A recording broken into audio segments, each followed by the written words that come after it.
the chance that we're even here is so incredible, that we were born, and we're constantly looking outside of ourselves for a miracle, and we are the miracles.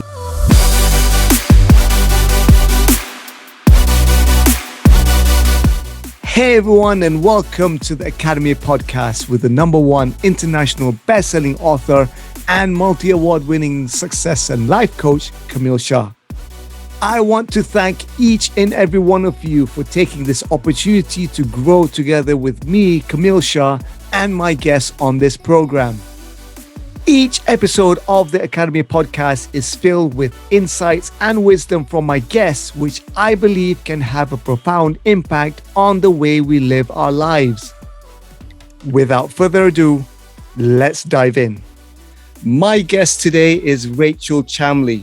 Rachel describes herself as a multi-passionate British redhead who is here to create an impact in this world and normalize the woo. After spending her life trying to fit into corporate roles, she was left feeling drained and out of alignment with her true values.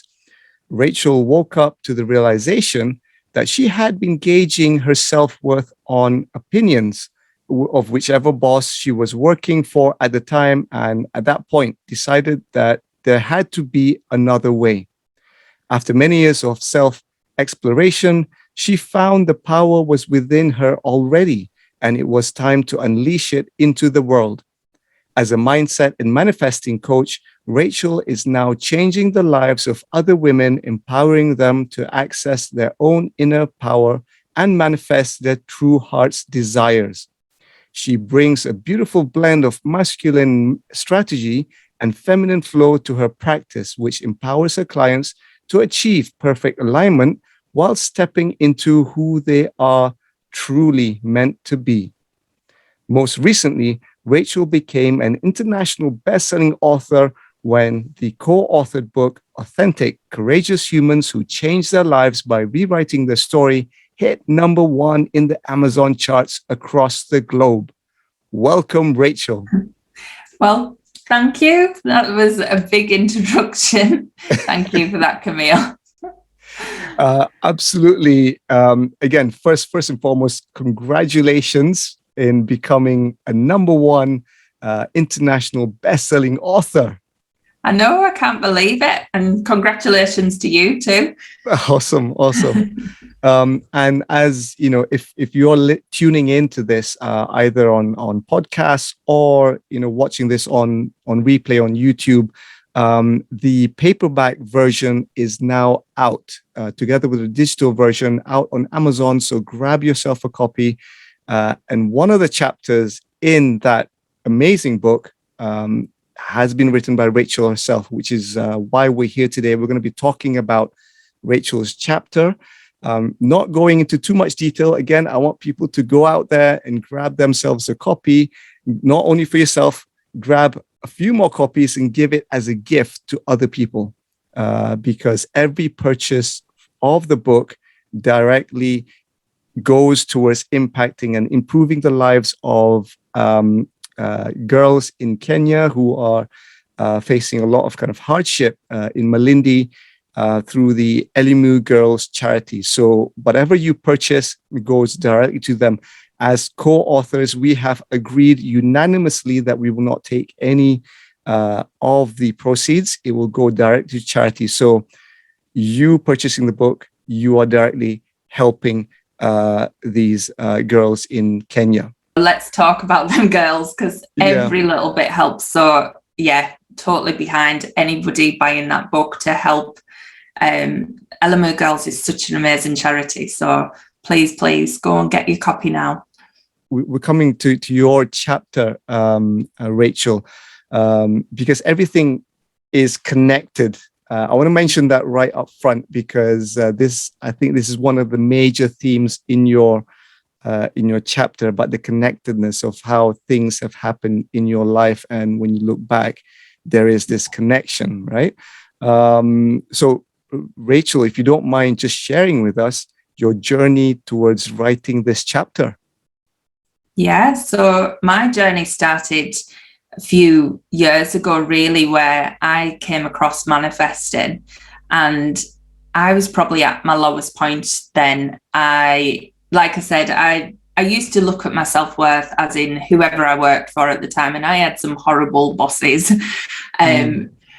You know, like we all do, we would go and do the normal thing. We get the job, we get the marriage, you know, we settle down, and we think we're doing what we should be following. But I always felt slightly off kilter. There was always something niggling inside that said there's a bit more for you, and I just assumed it was the next job, or, you know, working my way up the ladder. And I had a really successful career. I had a lot of leadership roles. I did some amazing things, but there was always just that gap where I felt there was something missing. And I think I got to the point where I just felt stuck. I felt there was nowhere else to go. And like you say, everything's connected, and manifesting ended up, I crossed my path, shall I say, and I talk about this in the chapter. And it just opened my eyes to how I was being, and how that affected my whole external life, and how I could actually turn that around myself rather than looking for all the external answers that we often do. So my chapter is around that story, and how what manifesting brought to my life, but also how I grew and aligned to a different path, which I didn't even know existed until I had that awakening, in a sense. So it was definitely a journey. It was a big shift. I felt that I was very stuck, and I was always looking for answers outside of myself. And when I talk about the woo and how to normalize that, that was a big part of the journey for me, because I had to find the answers inside me, and I had to connect with the universe and something bigger. And that to me now is a normal part of my day. That is a normal part of what I do. It's who I am. I connect with my soul, my desires, my mission that I'm here to do. And I feel that often you think about manifesting, you think about all the external stuff that you get, but actually for me it's that internal connection back with who you truly are. So that was my journey around it, really. Well, I love that, the way that you've described that whole journey. It's really intriguing for me, because you mentioned a few things which I want to come on to right now. I guess for the benefit of people tuning in, some people might not understand some of the concepts that we're talking about here. I connect with it because I understand them. At least I think I understand them, right? In my own way. Again, you know, people will interpret it in their own way, and that's the beauty of learning and knowledge. The idea of manifesting. Now, can you explain a little bit more about what that means for you, and how that has, I guess, you know, transformed your life? Yeah, so manifesting is working with the law of attraction. So there's a number of universal laws, and manifesting incorporates a number of them. The main one being the law of attraction, which people have maybe heard of through, you know, The Secret, that kind of blew it up. But it's the thought that our energy, our thoughts, our feelings, they combine to, I like to call it like a magnet. You become a magnet of whatever vibrational frequency you are working at. And that's all this combined then attracts what you're bringing into your life. So everything's being energy. You are putting your thoughts, your feelings, and that energy out into the world. So if that's low, and you know you don't have the right mindset, you don't have the right beliefs about yourself, you're attracting things that you possibly don't want. And that's where we tend to work most of the time in life. We genuinely look at the problems we might have, or we look at the things that are going wrong, and it tends to attract more of that in. Whereas manifesting is an intentional practice to turn that around. So to work on your mindset, to work on your energy, to work on your beliefs, so that you're lifting your vibration and you're concentrating on the things that you do want to create rather than the things that you don't. So by doing that, you then attract more of what you want into your life. So it's working with them forces, but really working on yourself to lift your own vibration as well. But it's as if you imagine yourself to be a magnet. What you're putting out, you're getting back. So I love that, because the way that you describe it is, I guess, one of the fundamental understanding is to understand that first, we talked about everything is connected, that we are not a separate entity, that whatever we do has, I guess, an impact. Sometimes we, when I'm comparing to myself before my kind of awakened state, that, I was going on my life on a, I guess, autopilot, not being intentional, and finding myself in situations where I didn't like the situation I was in. But the way that you described it there, the more I was focused on the things that I didn't want, it was like the more it came towards me, right? Yeah. And it was bizarre. It was bizarre for me. And it was almost like a domino effect, or whatever you want to call it. So for me, I look back, and it was, for example, my career, the situation that I was in. You mentioned about your career in the chapter, and I think a lot of people will resonate with that. So the more that, the people that, for example, I was working with, that, the energy level was different, the more of that I was getting. But, the way that you described it is that rather than focusing on the thing that you don't want, focus on where you want to go. And that is where, like, for me, it shifted, my life shifted, because I was putting my energy in the wrong place at that time. Is that a fair assessment of, what manifesting is? Completely. Yeah. I was exactly the same. I had a similar cycle where I would, enjoy maybe 1 or 2 years in my career, and then suddenly things would start to turn, and then I would feel quite stuck, and then I'd kind of get this push, and I'd be like, no, I don't want to be here, and I'd push myself and move on, and have another couple of good years. And I look back, and I was constantly manifesting during that time. So when I would have that switch and that mindset, and I'd be like, no, I'm getting out of this situation, that was when I would get out of this situation, because I'd finally set my target on where I wanted to go. But before that, I was floating, in a sense, just letting things happen, leaving things to what I thought was fate. I never really used to set any goals, because I was always scared that they wouldn't really come true, or they wouldn't happen the way I wanted. So I was a bit like yourself, just not being intentional about what I was doing, and not realizing that, the more I was doing that, the more my energy was dropping, my mindset was dropping, and, I was attracting lower energy things to me. So I was in a similar situation, really. Awesome. Thank you for sharing that. You mentioned about goals and the power of goals. That's really interesting concept as well, that I've only recently in my awakened state appreciate.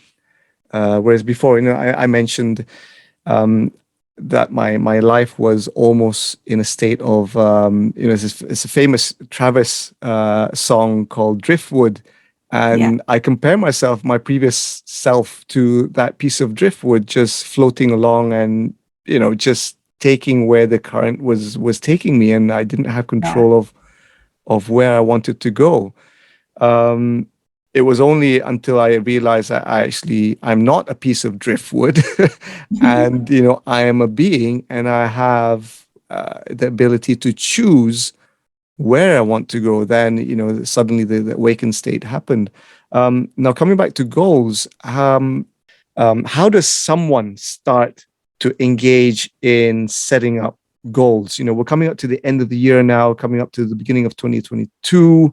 If someone wants to really, to start taking ownership of their life, how do they go about setting goals?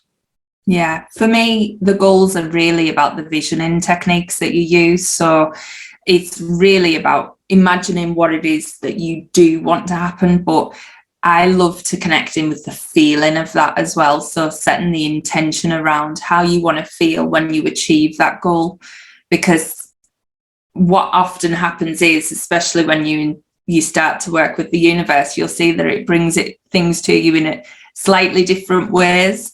So I do love that if you set out and have a vision and a feeling, and then you're slightly more open to how it can arrive. But what I would say is, when you're setting the goals, you need to work out what beliefs do you need to have to achieve them goals, so that then when you're setting out your actions to achieve them, you can start to manage the results. But often what we do when we don't see the results that we want, we think, oh, well, I can't really do that. I can't reach that goal. And we change our belief around it. Or it's not working. You start to kind of doubt yourself. Yeah. So don't doubt yourself. Work on your belief that it can happen. And I think you mentioned this in the chapter, that real belief that you can do it needs to be there and strong, so that you can start to put the right actions in place. Because what we tend to do is we don't see the results we want. So suddenly we drop and lower our beliefs. And that's the wrong way to do it. Make sure your belief's really strong so you can go and get them goals. That's what I would say. People tuning in and wanting to know how to start directing your life by setting goals, that's a really useful explanation of how to kind of engaging in goal setting exercises. Let's go back to your chapter. The key takeaway for me, again, I don't want to give too much away to people. I want people to go ahead and buy the book, Authentic, Courageous Humans Who Change Their Life by Rewriting Their Story. Again, available in paperback and digital format on Amazon.com, in various Amazon sites, US, UK, Europe, many countries in Europe, Australia. And I'm able to now to purchase the paperback copy here in the UAE. I'm in Dubai. Rachel's in the UK. I'm super happy because I've just ordered it today, my own copy.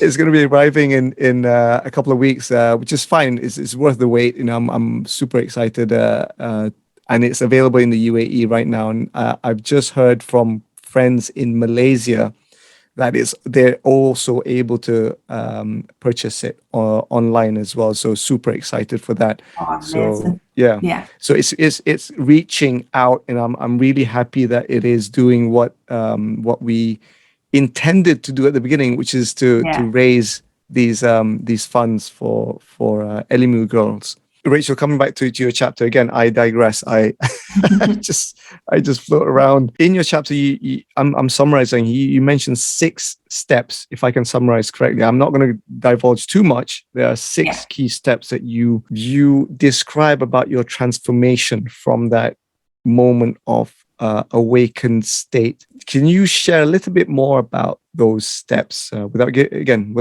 giving too much away? Yeah.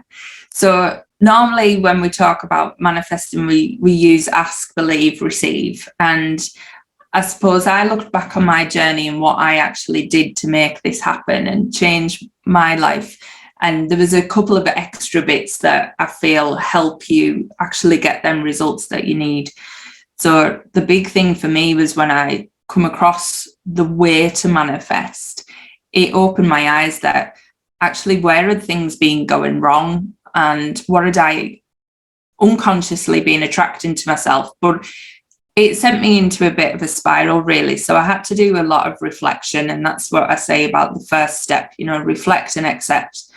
Because I had been giving out my own power to a lot of people. I'd been, letting bosses decide my fate. I had been giving all my energy and everything to my husband at the time.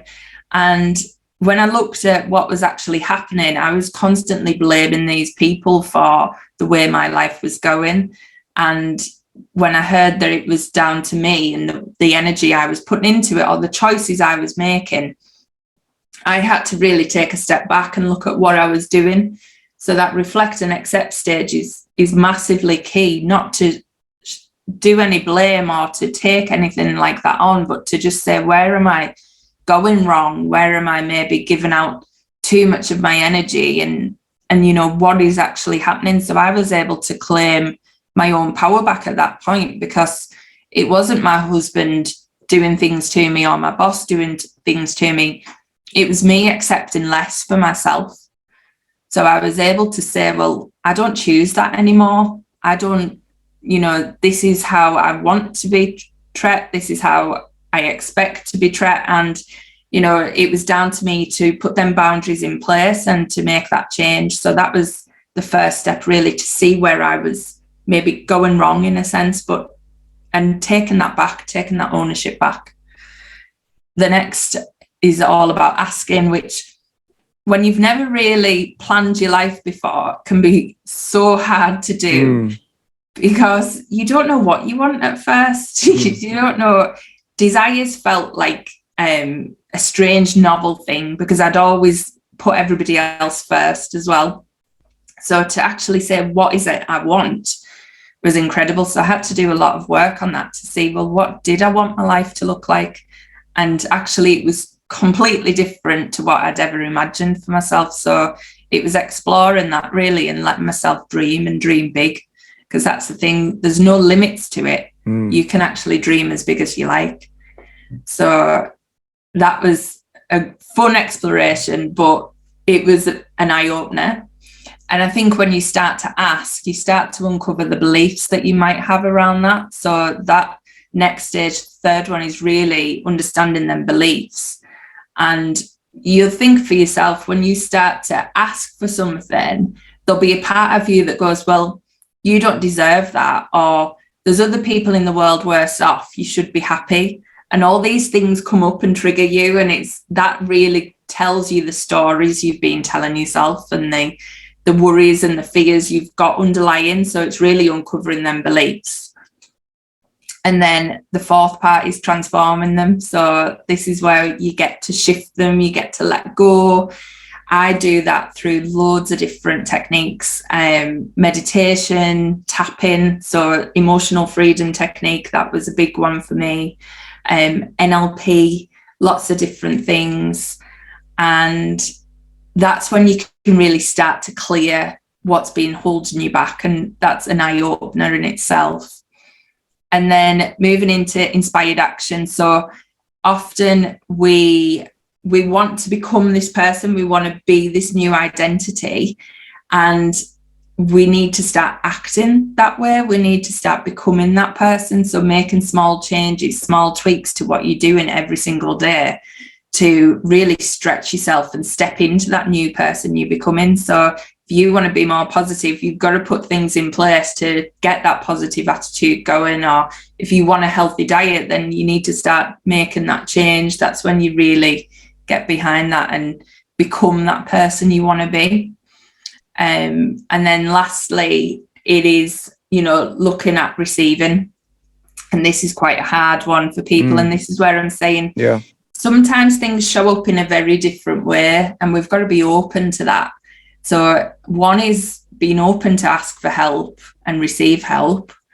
And another is, you know, it might not turn out the way you want, but it will turn out even better than you ever expected. So it's just knowing that the universe has you back, and whatever happens, it is going to be so much better than you could ever imagine. But that is the bit that people struggle with, because they want to know the how. They always want to know, how's it going to work? How am I going to do this? And when you're dreaming big, bigger than you've ever dreamt before, you don't have a step-by-step plan, because you've never done it before. So you've got to let yourself have that surrender and open up to what could come. That really, really well put there, Rachel. I love that. I love that. on the last point there, I just want to, focus on that a little bit more. We talk about receiving, and that's a big point, because in the conversations that I've had, many conversations that I've had with a lot of people, that seems to be one of the major struggles that people have, which is the idea that the idea of being deserving, that allowing yourself to say, yes, I deserve to get whatever it is that universe is offering to me. Yeah.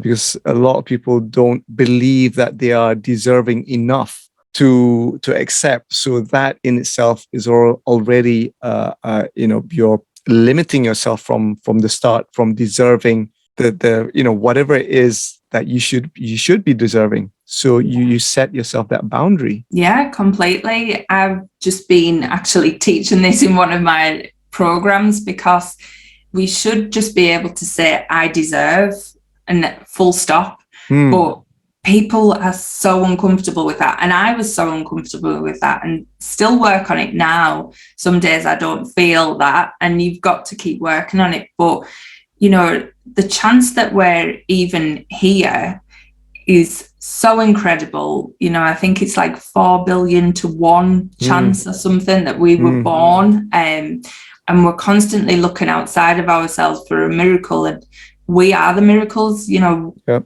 We are amazing, and everyone is equal in that as well. There's no worse or no better or worse. So we need to start to believe that, and it's took a bit of belief work for me, but I 100% believe that the universe completely has my back. So even when negative things are happening, I still think, what's coming from this? What's gonna, and I get excited actually now, because that is a genuine belief. But it's knowing that you will always get the best if you keep having that mindset around it, and you deserve it as well. We do deserve to be happy. That was our birthright, but unfortunately conditioning and the way we're all brought up and the way that society works, it tells us that we're not, but we are. Absolutely. Again, I resonate with that. I'm just recalling moments in my, I guess, childhood where, you were told that you would never amount to anything, or you don't deserve to get X, Y, Z, and, you're not good enough. So the conditioning that you go through right from day one shapes you as you progress into adulthood. And I had to do a lot of work to kind of re-look at those moments again and understand. And for me, it was to reframe those moments rather than looking at them in a negative way, to say, look, those things happened. I've gone through a period where I feel that I wasn't deserving, and I was doing what I was conditioned to do, which is to limit myself. But now I'm glad, because I can now look at it from the other side and appreciate that moment, rather than being, a lot of people look back and have resentment and anger at the things that have happened in the past. And that in itself, for me, is another blocker. You're blocking yourself from moving forward. But when you're able to look back and be at peace with it and say thank you to those people, which is, again, I'm kind of going into my chapter now, but to say thank you to those people that have, said or, limited me in the past, and say thank you for doing that, because I now am a better person to look back and, to understand that I am deserving. I am able to receive love and, whatever the universe has to offer. Yeah. And I felt that when I was reading your story, Kamil, that there was so many synergies between your story and my story, and I could feel the commonality between it. So there was so much resonated. So please don't hold back on that as well. Awesome. This is why I love these conversations, because the commonality is amazing, and again, people tuning in. Sometimes people feel that they're alone. This struggle, I'm on this struggle on my own, but there are many people out there, and this is why we're sharing our stories to tell people, look, there are common themes, but there is a way out. There is, we've done it. We've progressed, and so can you. Right? This is why we're doing it. Yeah. And that's what I love to get across, because I'm no different to anyone else. I live in a small town in the north of England, and that is probably one of the places where people say, you're not going to amount to anything. No one from Whitehaven, becomes famous or anything like that, or changes their course of their life. And, I was a red-headed girl from there, and I never actually envisaged any of this for me, and it was just suddenly something shifted.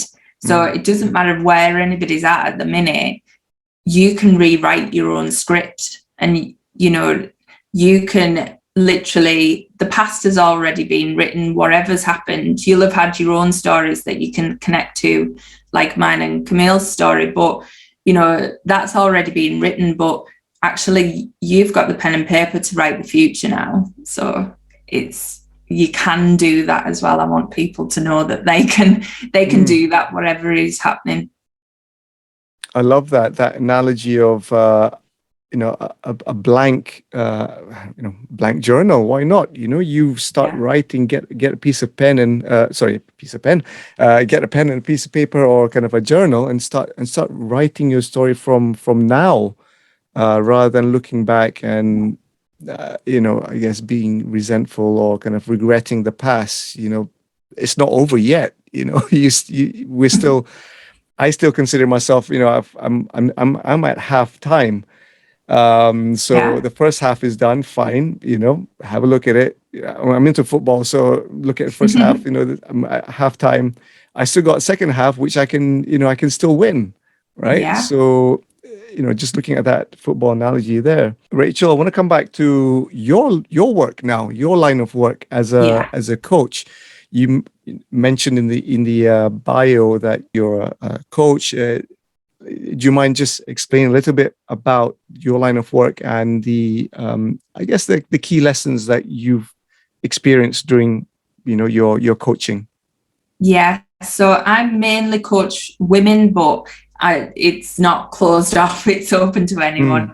But what I find is I use the manifesting practices that I teach, but also help them connect in with their own intuition and their own inner guidance, and to be able to connect with the universe on that wider scale. So I mainly work with women.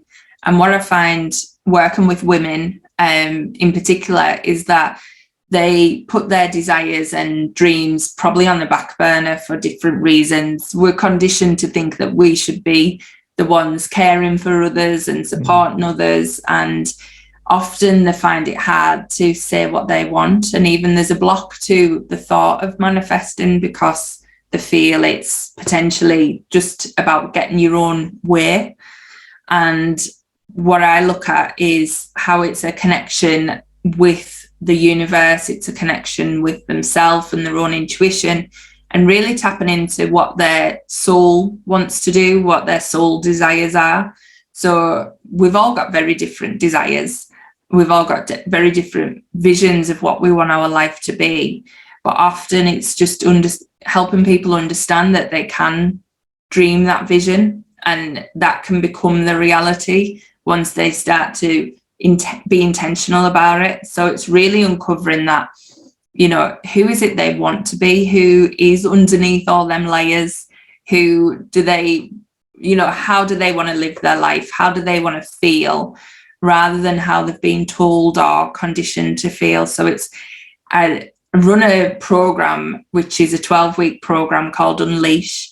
And that is really about unleashing that version of you that knows exactly who they are, knows exactly what they want, and knows how to go and get it, and stepping into that version of you that is powerful, really, and running their own life rather than being dictated to or, just like your piece of driftwood. I love that analogy. So, yeah. Amazing. Thank you for letting us know that. Again, if you want to connect with Rachel, we'll give you the ways that you can connect in the description at the end of this program. You mentioned one of the key things that you do. You mentioned about EFT. Is that right? Yeah. Do you mind kind of just explore again? It's something new to me, so I'd love to know what that is. Yeah, so it's emotional freedom technique, and it's based on lots of different things, but mainly the Chinese meridian points, which flow through your body. And when you use a tapping method and say affirmations, both negative and positive, and work around your body on these tapping points, actually it releases the energy that's being built up around these limiting beliefs that you may have.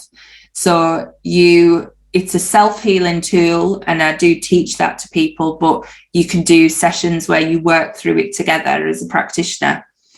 But what it does is you put the negative thoughts and feelings that are coming up from whatever belief you have, and as you say it and you're tapping on these points, which looks a bit crazy because some of them are, they're all over your face, so you tap different areas of your face. So specific points around the body. Yeah, specific points mainly. So you'll start with your karate chop point here, but then work around your face, your head, and just under your arm on your bra line, which you don't have. But, well, you never know. But around there. And what it does is it takes that information in, and your subconscious just reabsorbs it and gives you the real meaning. So it really does uncover what you are actually thinking rather than what you believe you're thinking. So I had a huge belief that other people were better than me. I grew up in a family of 4. I was kind of the middle one in that. And I really just put others first and felt that they were better. And it played out in when I went for jobs and things like that. I would always hold myself back because of that belief. And I come across tapping, and I went to have a session with someone who was a practitioner at the time. And we managed to clear that belief in that session, and it just totally freed so much up for me, and it just inspired me to learn it myself. So now I teach it in everything I do, really. But it's such a powerful tool, and I love that what I love about it is that people can do it and adopt it themselves. You don't need to keep going to see a practitioner. You can learn it and use it in your own daily life.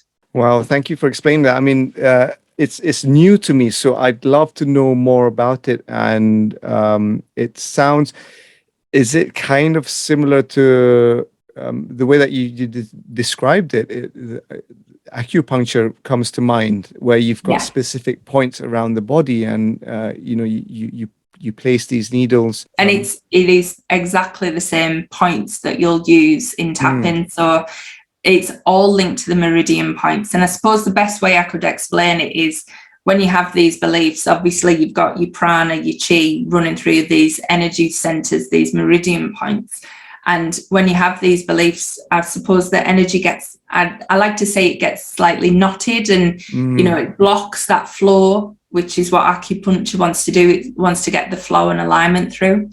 So from doing the tapping, when you're physically tapping on the points and you're saying a phrase that relates to what it is that you believe. So say, I don't feel good enough. I feel like I'm not safe. Whatever that is for you, it then connects and frees up that energy that's built up around that limiting belief. So it's working exactly the same. It's releasing the energy, and you're doing it on that specific feeling or thought that you might have. And what you'll find is your body will react in different ways. Some people have no reaction to it, but they just feel, they feel it lifted, like the belief lifting. Other people, they might yawn, they might cry, they might laugh. You have different reactions as the energy is lifting and shifting. and it's really powerful. Amazing. Thank you for sharing that. I'm going to look it up. I'm going to look it up and find out more about it after this.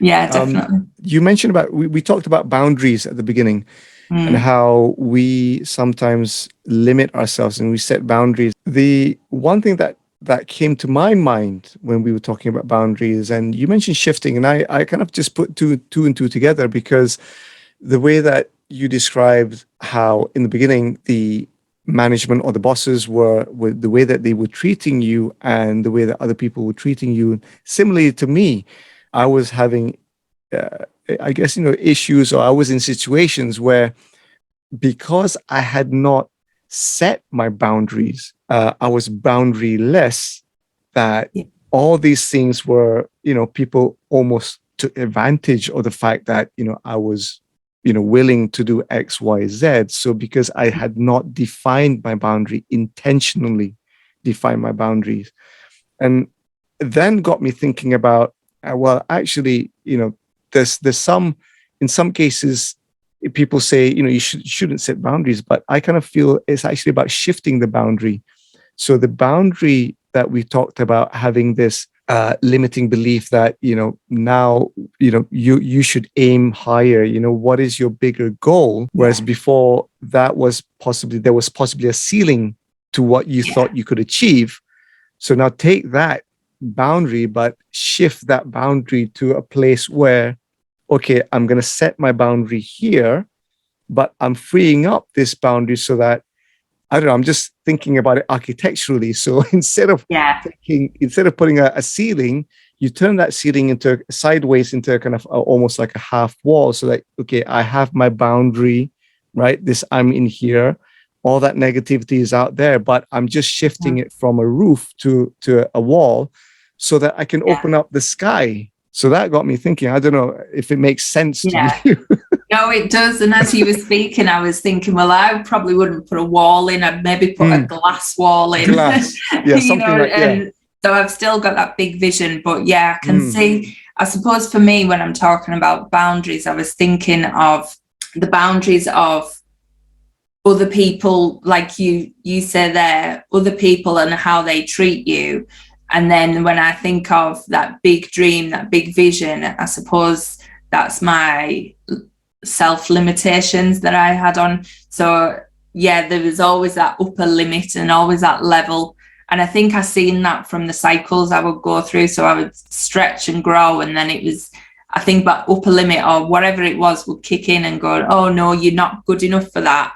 And then this is when the external things would change. And, I would be in them situations where, like you say, you're boundaryless and you're letting people affect you and treat you the way that you wouldn't want to be treated. So it's definitely, boundaries for me are around them interactions with the people, but then the vision and the limits are endless. So I suppose, yeah, that's where I would put a glass in, so that you can see the possibilities, you can see it all, but you're protected.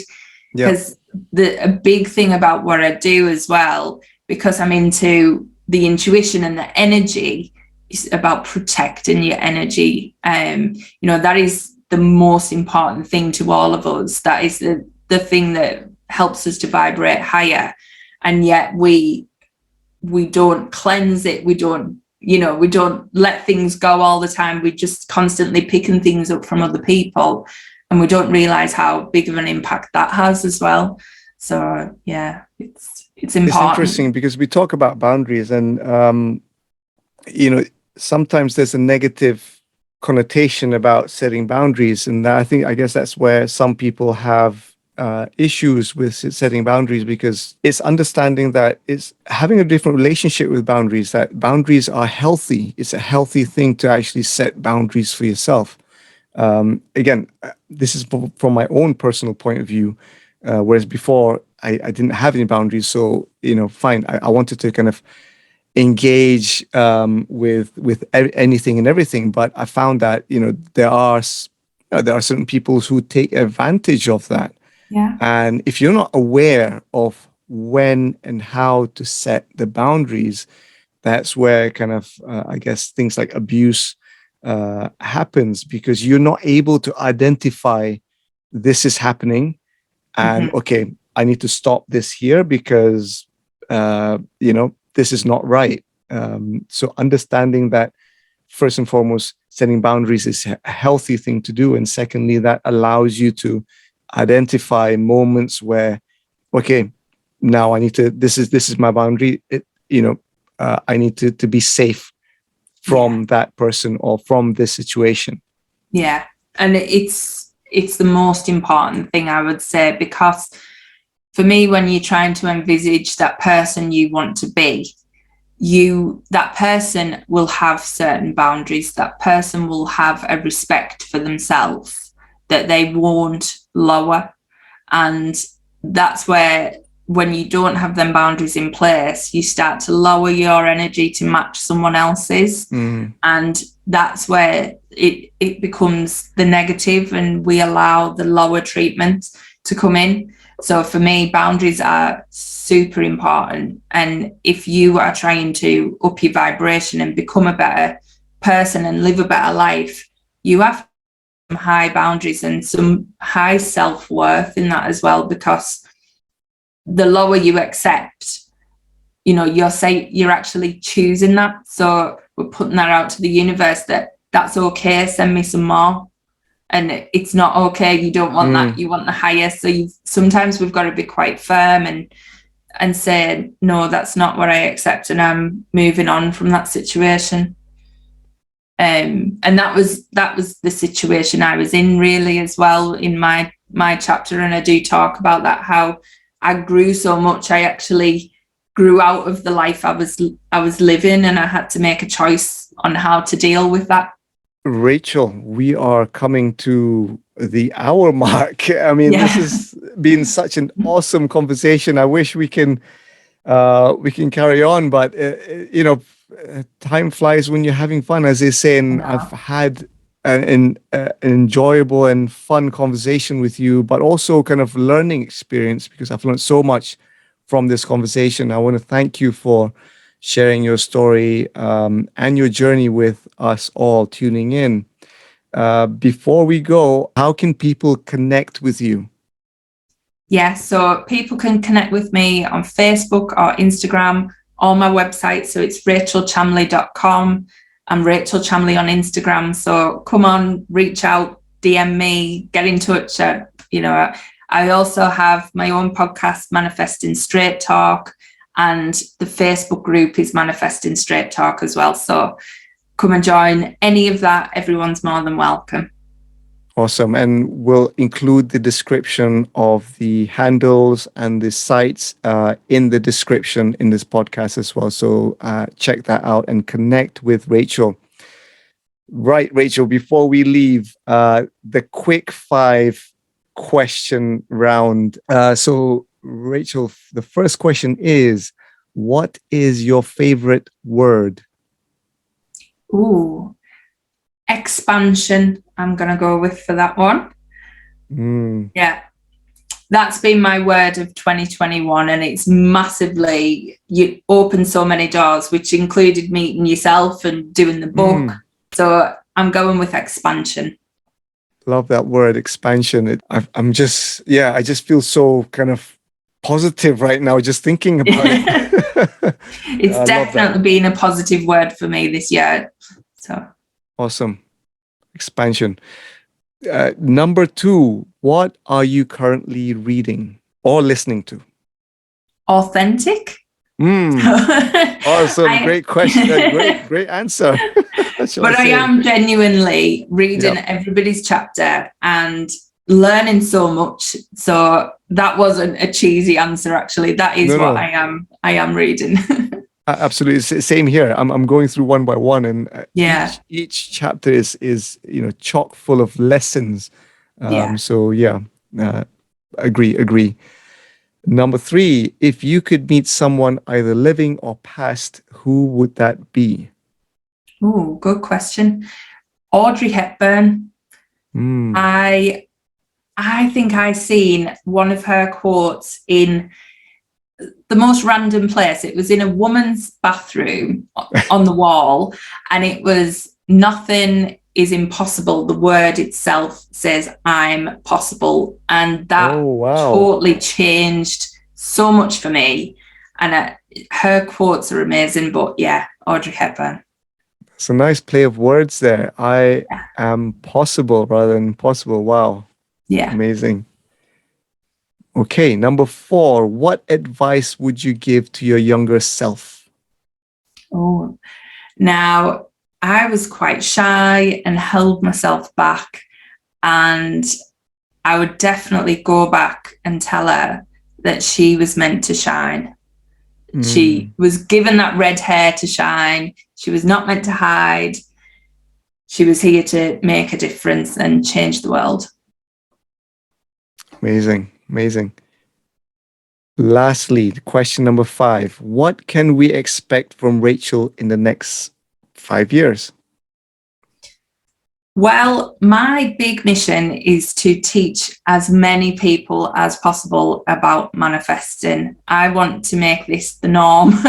So whether I'm going to be in schools trying to educate kids, or more books, just getting the word out there, because I think so many people go through life like driftwood. I love that analogy, so I'm totally stealing that one, Kamil. Probably have to contact Travis. Get royalty. We'll be on best friend terms soon. It'll be fine. But just to show people that life's for living and enjoying, and there is so much more you can do when you're intentional about it, rather than just letting it all to chance. So I want to change the whole way we're conditioned for positive. Amazing. I'm looking forward to that. Thank you so much, Rachel, for your time. And we've come to the end of the podcast.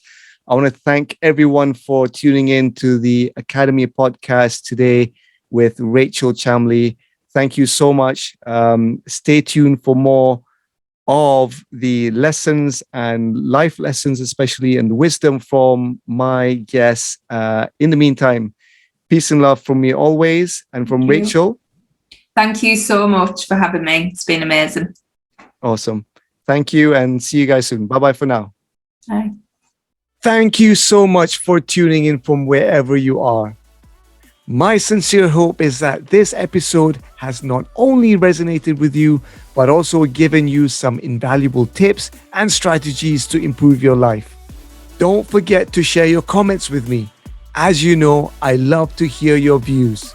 Also, remember to follow the Academy, follow me, my guests, and tag us on our social media handles, which will be provided in the description. Most importantly, please leave a review and let me know that you've heard this podcast and how it has impacted you. Until the next episode, stay safe, stay healthy, and peace and love from me always.